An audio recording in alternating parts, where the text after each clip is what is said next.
Hello বন্ধুরা, আসসালামু আলাইকুম। সবাই কেমন আছেন? নিশ্চয়ই এতক্ষণে বুঝে গেছেন আজকে আমি কি তৈরি করতে যাচ্ছি। আজকে আমার রেসিপি হবে ফুলকপি দিয়ে সবজি, আর সাথে থাকবে চিংড়ি মাছ। মেয়েকে স্কুলে দিয়ে বাসায় ফেরার পথে তাজা তাজা লইট্টা চিংড়ি দেখে আর লোভ সামলাতে পারলাম না, সেজন্য নিয়ে আসলাম। তো সবাইকে শুভেচ্ছা জানিয়ে শুরু করছি আজকের বিশেষ রান্না, ফুলকপি, আলু ও চিংড়ি মাছের অসাধারণ সুস্বাদু সবজি।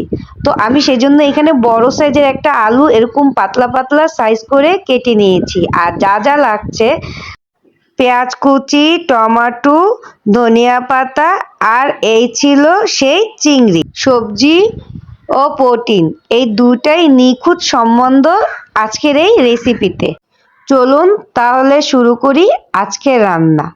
প্রথমে আমি এখানে একটা ফ্রাই প্যান বসিয়ে দিয়ে কিছু পরিমাণ তেল দিয়েছিলাম, আর 1 চামচ হলুদ গুঁড়া আর সামান্য লবণ দিয়ে এটাকে ভালো করে মিক্স করে নিব।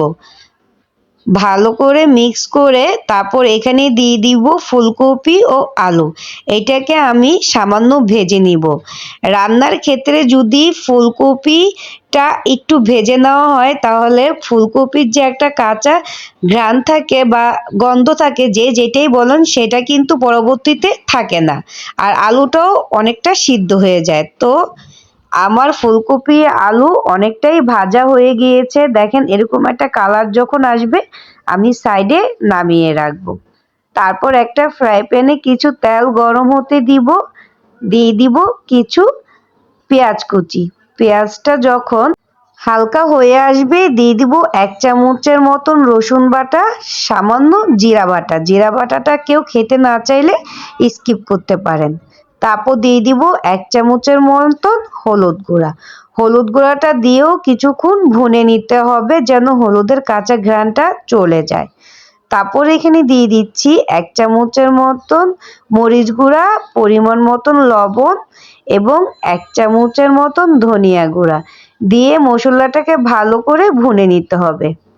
যারা ভাত, রুটি কিংবা খিচুড়ির সাথে হালকা সুস্বাদু কিছু খেতে চান তাদের জন্য এই রান্নাটা একদমই পারফেক্ট। মশলাটা ভুনা হয়ে গেলে যখন তেল ছেড়ে দিবে সে পর্যায়ে আমি এখানে চিংড়ি মাছ অ্যাড করে দিব। চিংড়ি মাছটা দিয়েও এটাকে ভালো করে একটু ভুনে নিতে হবে। এক কথায় চিংড়ি মাছটাকে ভাজা ভাজা করে ফেলতে হবে, খেয়াল রাখতে হবে নিচে যেন লেগে না যায়। তো চিংড়ি মাছ দেখেন আমার ভুনা হয়ে গিয়েছে।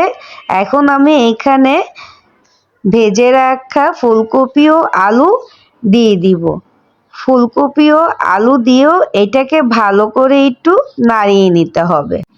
আজকে আমি যে সবজিটা রান্না করেছি সেটার মূল 3টে উপাদান: ফুলকপি, আলু, চিংড়ি মাছ। ফুলকপি ভিটামিনে ভরপুর, হজমে সহজ। আলু সবজির স্বাদ বাড়িয়ে তোলে। আর হচ্ছে চিংড়ি মাছ, রেসিপিতে আনে আলাদা গন্ধ ও স্বাদ। আর একটা কথা, ফুলকপি কিন্তু আমার ফেভারিট সবজি এই শীতকালে। আমার মতন কে কে ফুলকপি পছন্দ করেন অবশ্যই কমেন্টে জানিয়ে দেবেন। ফুলকপি কষানো হয়ে গিয়েছে, আমি এখানে টমেটো দিয়ে দিয়েছিলাম। এবার পরিমাণ মতন পানি দিয়ে আমি এটাকে ঢেকে দিব 10 মিনিটের জন্য। 10 মিনিট পর যখন ফিরে এসেছি, এখন রান্না শেষ। রান্না শেষে ধনেপাতা দেন, এতে গন্ধ ও ঝলক দুটোই বেড়ে যাবে। ধনেপাতা দিয়ে চুলাটা অফ করে 3 থেকে 4 মিনিট এইভাবেই ঢেকে রাখুন, কারণ এই সময়টা রান্নার স্বাদ আরও বেড়ে যায়। গরম গরম ভাত, রুটি বা খিচুড়ির সাথে এই ফুলকপি, আলু, চিংড়ির সবজি এক কথায় অসাধারণ। যারা পরিবারের হালকা স্বাদে স্বাস্থ্যকর কিছু রান্না করতে চান তাদের জন্য এটি সহজ ও জনপ্রিয় এক রেসিপি। আশা করি আমার আজকের এই উপস্থাপনা আপনাদের ভালো লেগেছে।